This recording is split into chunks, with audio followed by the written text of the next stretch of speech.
Hey everyone, and welcome to the first episode of WIP Wednesday on Ian.is.a Weirdo.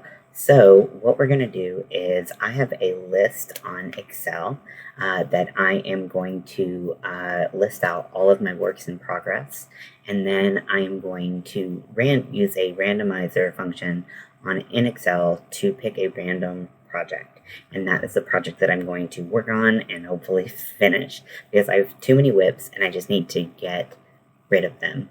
So, yeah, let's see how it goes. And we'll try to do one every other Wednesday. As you can see here, I am using my Excel spreadsheet to pick a random project. It happened to land on Ari's baby blanket. Ari is a coworker of my wife's, and they have a baby on the way. So I am making a baby blanket for them, a corner-to-corner blanket that I started and lost a little steam on. So let's get this ball rolling.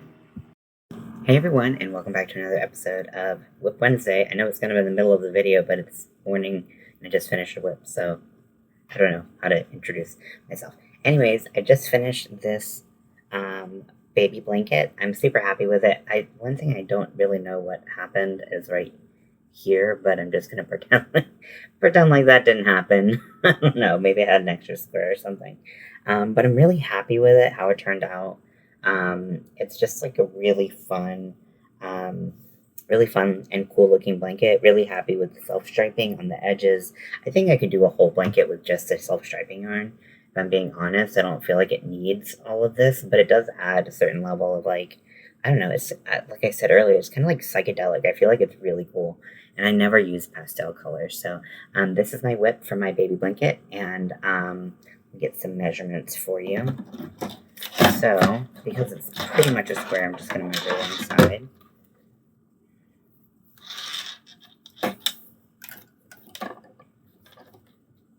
Okay, so it is about 21.5 inches across.